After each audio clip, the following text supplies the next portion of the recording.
Bom dia, tudo bem? Meu nome é Paulo, esse é o Sexta Bereana, o nosso programa aqui da Igreja Batista Bereana em São Mateus. Toda sexta-feira de manhãzinha você tem aí um conteúdo legal na internet para acompanhar. Você pode nos acompanhar no YouTube, se você está no YouTube, enfim, né? Se não, também saiba que também pode acompanhar no Spotify, no YouTube. Toda sexta-feira, bem cedinho, nós vamos ter esse conteúdo disponível. Nós vamos fazer essa reestreia hoje, nós ficamos um tempo aí reformatando o programa. E vai ser da seguinte forma, para você que quiser nos acompanhar. Toda sexta-feira, na primeira sexta-feira do mês, nós temos um devocional pastoral. Na segunda sexta-feira do mês, aí especialmente sob a direção do João Marcos, da Keila, nós vamos ter sempre algum conteúdo a respeito de música. Então sempre aí algo que seja legal a respeito de música. Toda terceira sexta do mês, nós vamos ter sempre algum conteúdo relacionado à cultura, enfim, a relação da Bíblia com os mais diversos elementos culturais de nossa época. E na quarta sexta-feira do mês vai ser uma espécie do nosso clube do livro, sempre alguma dica de leitura, alguma indicação de algum livro, algum comentário sobre algum livro legal, tá bom?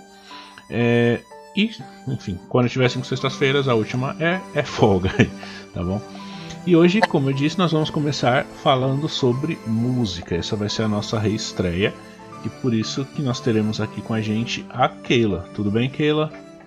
Tudo bem? Bom dia, irmãos. Tudo bem com vocês? Podemos começar então, Paulo? Pode começar. Fala aí mais ou menos como vai ser o formato, o que vocês vão abordar ao longo aí das sextas-feiras, né?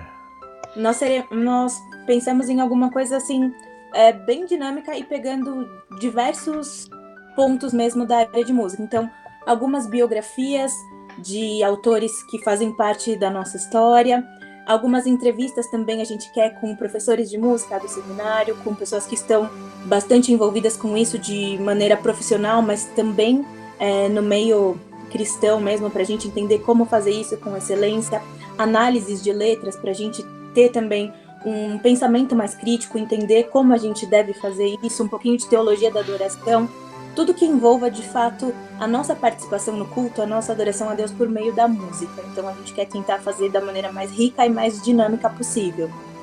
Legal, legal. E aí, como que a gente vai começar esse programa? Então fala do que você vai falar hoje, qual é o assunto que você trouxe, e aí nós vamos ouvir agora e aprender. Bom, eu vou começar com uma história. A gente vai começar com uma biografia. E é a minha história preferida, a minha biografia preferida mesmo. Eu ouvi quando eu era criança e essa história me encantou desde então. E eu comecei a pesquisar e, inclusive, é um dos subtemas do meu TCC no seminário. Ainda não terminei, mas com fé em Deus um dia eu termino. E um dos itens vai ser a vida da Fanny Jane Crosby, que é uma das autoras com maior número de hinos no cantor cristão.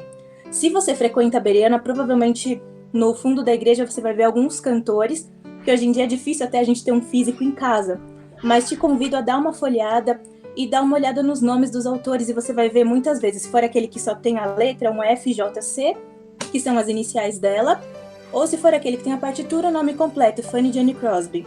E para os irmãos terem uma ideia, ela escreveu 44 hinos do cantor cristão. Nosso cantor tem 581 hinos. Você ser autora de 44 é um número considerável, né? Então, vamos ouvir um pouquinho da história dela, que acho que foi uma das histórias que mais marcou minha infância. Então, ela nasceu em 1820, Fanny Jane Crosby, numa provínciazinha dentro de Nova York.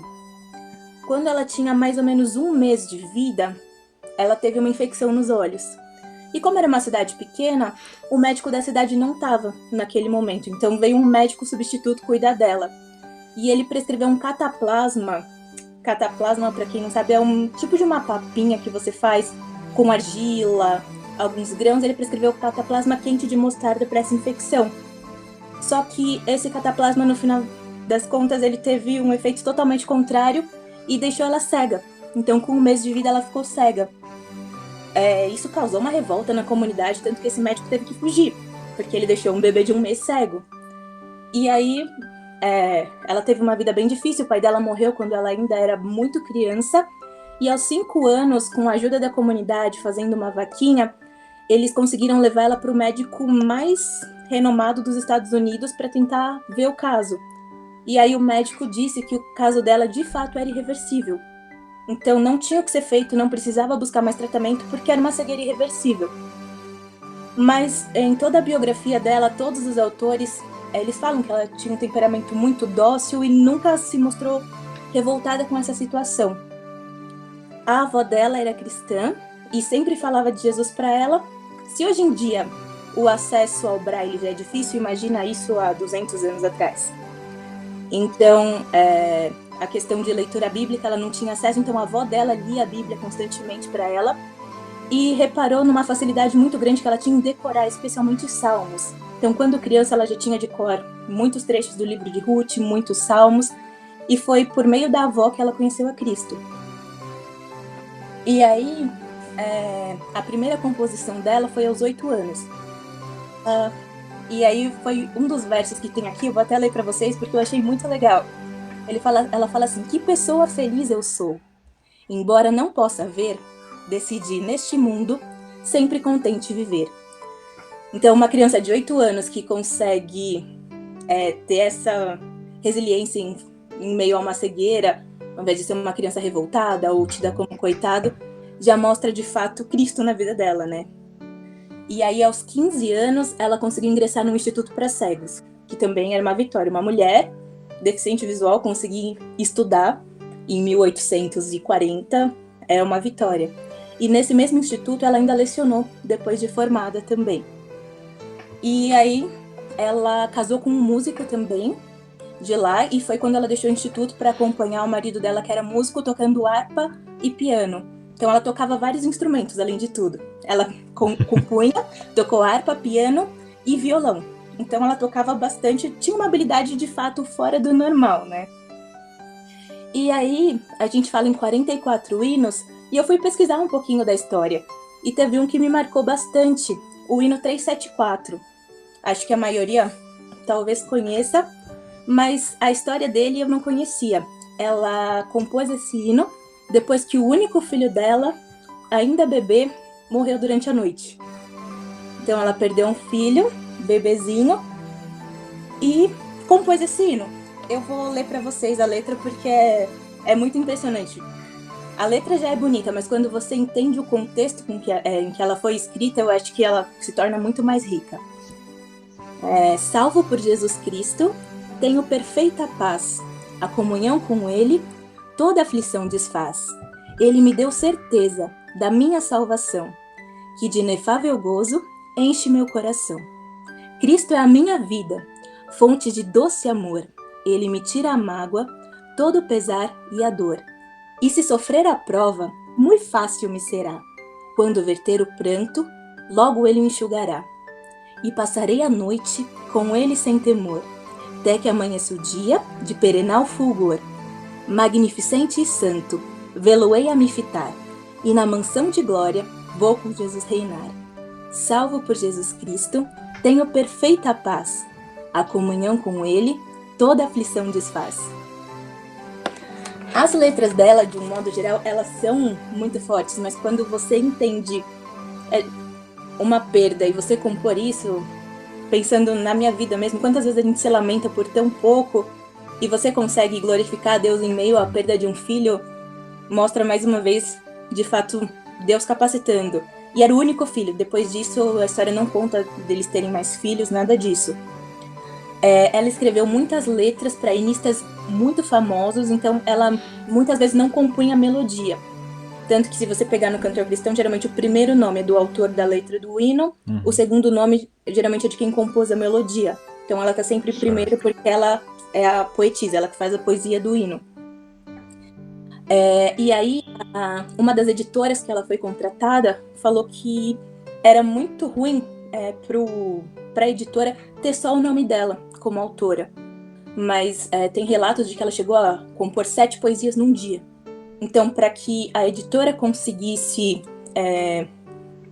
mais venda, ela chegou a usar 204 pseudônimos. Nossa. Então, todas Uau. as poesias eram de autoria dela, mas para que a editora pudesse vender isso melhor, ela usava pseudônimos. Então, foram cerca de 204.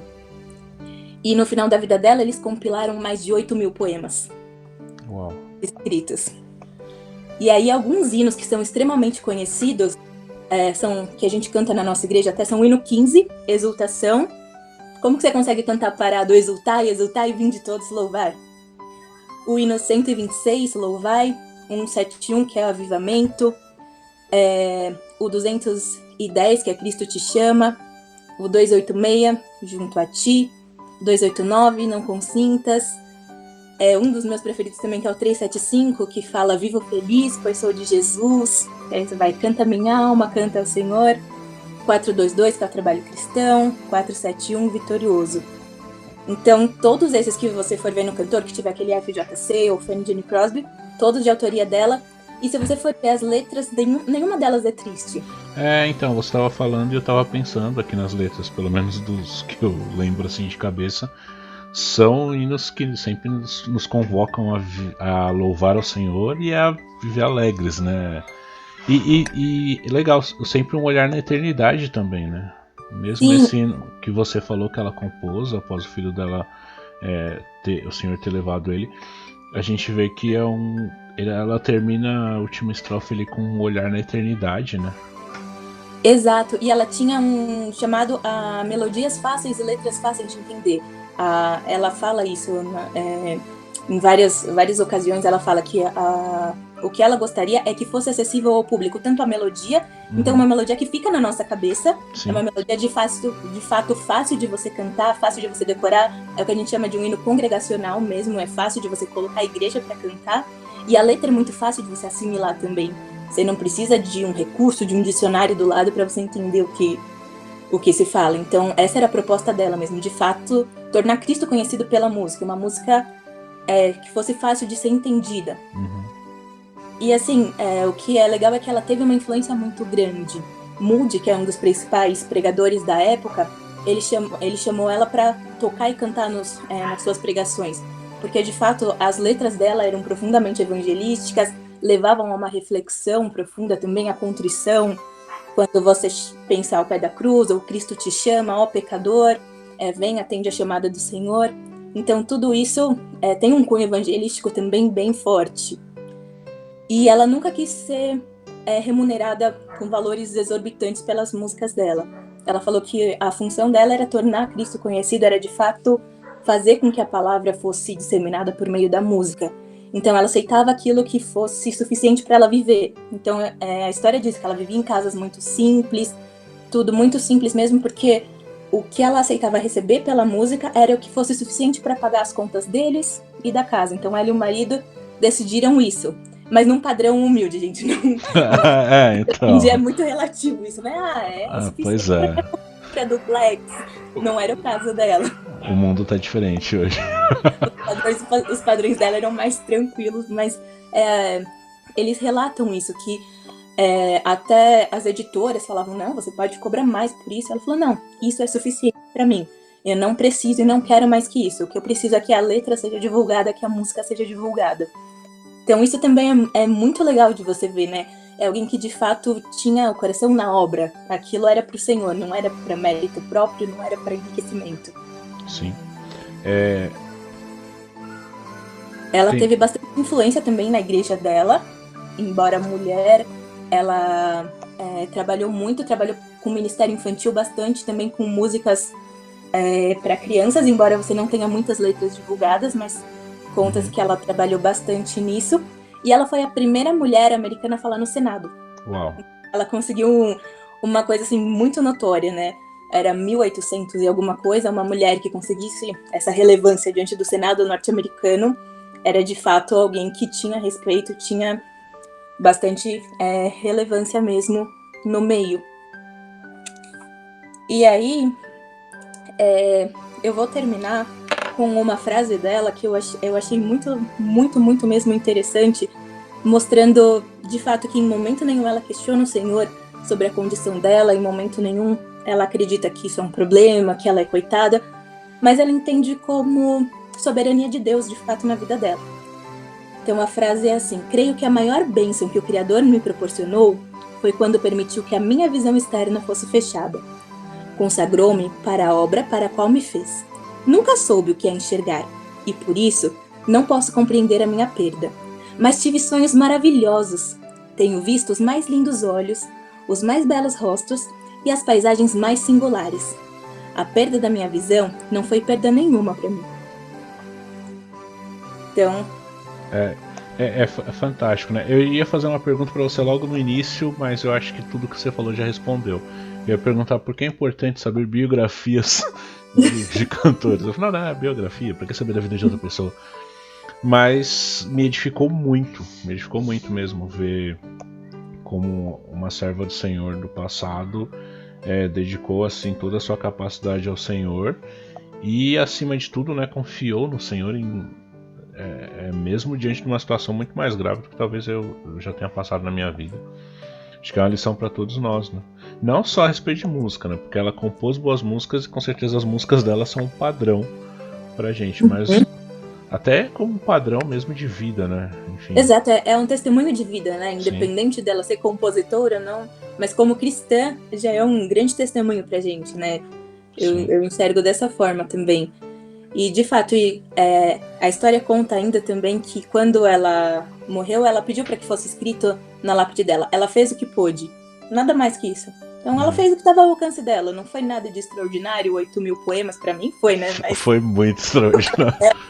Ela pediu para que fosse escrito, ela fez o que pôde. Sim. Então eu acho que assim os ensinamentos, quando eu ouvi a história dela quando eu era criança, eu fiquei fascinada, sabe? Quando eu falei, gente, eu aqui na maior dificuldade para tocar com as duas mãos, conseguir ler 4 notas ao mesmo tempo, e ela cega tocava piano, harpa, compunha, e sem achar que era nada fantástico, entendendo que todo o talento dela, toda a vida dela era a serviço do Senhor. Então acho que isso mostra muito, e a longevidade também, tá, gente? Ela morreu com 94 anos, em 1915. Então, deu tempo de escrever bastante coisa também. Não, foi muito fora do padrão. Mas E é legal, né? Nós sabemos que ela fez tudo isso pela graça do Senhor. Porque nós né, podemos ser inspirados por essa história e servir ao Senhor e fazer, né, quem sabe, fazer o que podemos.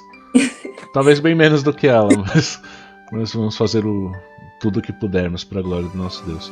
É isso, Keila. Mais alguma coisa? E aí, para terminar, eu acho que um dos hinos que eu mais gosto dela é o 289, Ao Pé da Cruz. Essa letra, eu acho ela tão edificante, ela é tão profunda. E eu tenho uma coisa, de manhã, quando eu acordo cantando uma música, geralmente essa música ela fica na minha cabeça o resto do dia. Então eu não ouso nem ler a letra. Eu queria deixar mesmo o hino para que os irmãos pudessem ouvir e pensar, refletir mesmo na profundidade dessa letra, no estribilho que fala sim na cruz, sempre me glorio. E mais uma vez a visão da eternidade, né? E enfim vou descansar, salvo além do rio. Então que a gente possa refletir também nessa sexta-feira e permeando isso ao longo dos dias. É isso aí, gente. Uma boa dica também, né? Comece o seu dia ouvindo e cantando músicas que glorificam o nome do Senhor. Realmente o dia fica bem melhor. Então é isso. Tchau para todo mundo. Deus abençoe. Quem é da Bereana está convidado para participar com a gente ali no culto. Convidado não, né? Convocado para participar com a gente no culto domingo pela manhã. E vamos cantar um dos hinos da Fanny Crosby. Acho que é uma boa ideia. Tem 44 para escolher. É isso aí. E vamos ficar então agora. Pode dar tchau, pessoal, que ele logo em seguida nós vamos ouvir o hino 289, né? Ao Pé da Cruz. Isso. Até domingo, se Deus quiser.